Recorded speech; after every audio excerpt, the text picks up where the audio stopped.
بسم اللہ الرحمن الرحیم۔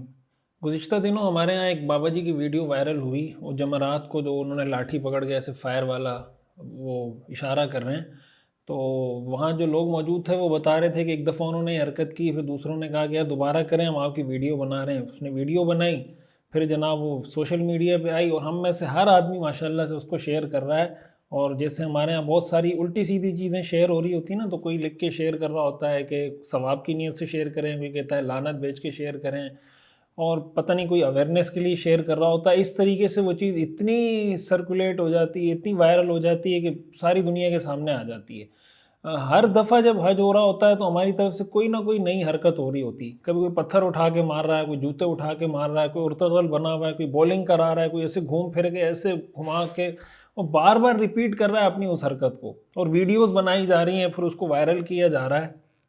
دیکھیں، جمرات کی رمی یہ شعائر اللہ میں سے، حضرت ابراہیم علیہ السلام کی سنت ہے۔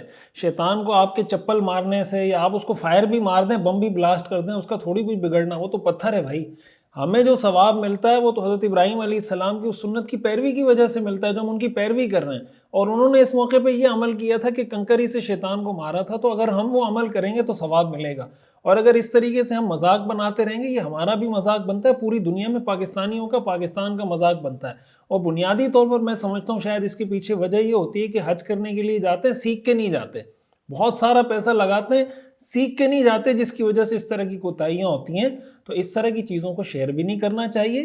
اسی طرح جیسے قرآن کریم کی بے حرمتی ہوئی سویڈن کے اندر، تو بہت سارے بے وقوف ہمارے لوگ اس ویڈیو کو شیئر کرنے ہیں، اس ویڈیو کو شیئر کرنے کے دیکھو یار اس طریقے سے بے حرمتی کی، اس طریقے سے بے حرمتی کی۔ آپ دیکھیں رسول اللہ صلی اللہ علیہ وسلم کے زمانے میں بہت سارے مشرکین ایسے تھے جو آپ صلی اللہ علیہ وسلم کی شان میں گستاخی کرتے تھے، حجب کرتے تھے، لیکن صحابہ کرام نے ان الفاظ میں سے کسی لفظ کو ہم تک منتقل نہیں کیا۔ ہمیں آج تک پتہ نہیں کہ حضور کی گستاخی کیسے کی جاتی تھی، وہ کون سے الفاظ تھے جن الفاظ کے ذریعے حضور کی گستاخی کی جاتی تھی۔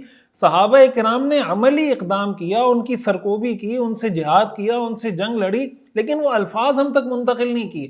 ہم انہی ویڈیوز کو، انہی چیزوں کو آگے آگے شیئر کر رہے ہوتے ہیں، جس سے ہم اپنا ہی مذاق بنا رہے ہوتے ہیں، شریعت کا ہی مذاق بنا رہے ہوتے ہیں۔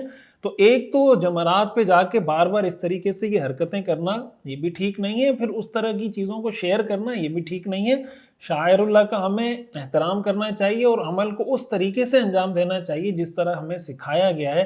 اللہ تعالی ہمیں سمجھنے اور عمل کرنے کی توفیق عطا فرمائے۔